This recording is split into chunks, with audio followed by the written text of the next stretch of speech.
A figura de Tiradentes é uma das mais representativas do Brasil. Joaquim José da Silva Xavier lutava contra impostos cobrados pela coroa portuguesa e teve um fim trágico ao ser sentenciado pelo crime de lesa majestade. O Tiradentes esteve envolvido com outras figuras proeminentes das elites de Minas Gerais. A gente está falando aqui realmente de um movimento que surge no âmbito das elites, das pessoas mais ricas e mais instruídas da antiga capitania de Minas Gerais, e que se opunha à política tributária do Reino de Portugal para as Minas, né?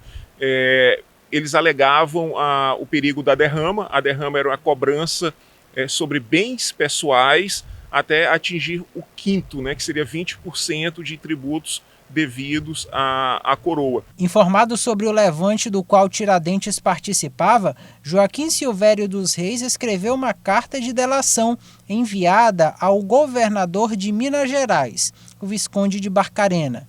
O imposto até foi suspenso, mas os participantes do grupo foram presos. Então, o que se fala hoje sobre Tiradentes é principalmente sobre o mito republicano que se criou sobre o agente histórico.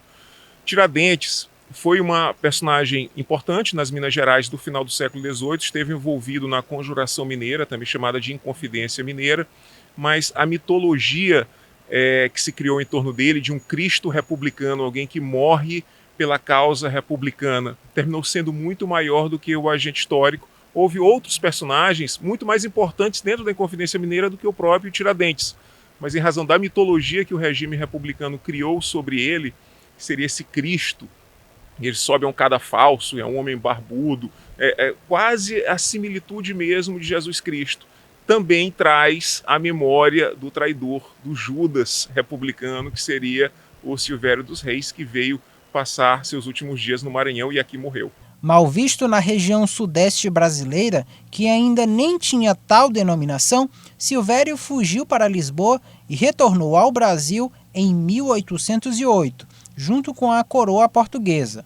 Ele veio para o Maranhão por medo de represálias em cidades de Minas Gerais e Rio de Janeiro, próximas de onde a Inconfidência Mineira ocorreu.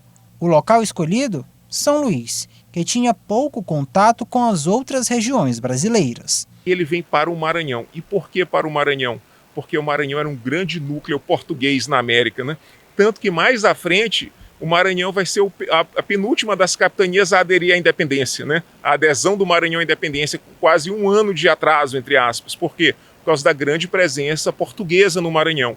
E aqui Silvério dos Reis foi muito bem recebido, diferente do que seria nas Minas ou no Rio de Janeiro, onde sua vida corria risco.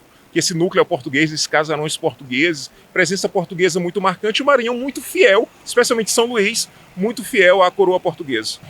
Silvério dos Reis ele morreu aqui no Maranhão e foi sepultado na igreja de São João. E até a década de 1970, o seu túmulo, próximo ao altar, poderia ser visitado, né? Havia uma lápide indicando o sepultamento de Silvério dos Reis, mas em reformas sucessivas que a igreja passou, essa lápide, como outras lápides também foram removidas, foi removido o ossuário da igreja de São João, se perdeu o lugar de onde os seus restos mortais descansavam. Mas provavelmente ele ainda se encontra na igreja de São João, porque foi construída uma vala comum, uma cova comum, para os ossos que se encontravam naquele templo. Não existe mais a marcação, mas essa vala está lá aterrada, próximo ao altar, e provavelmente Silvério dos Reis ainda está em São Luís do Maranhão.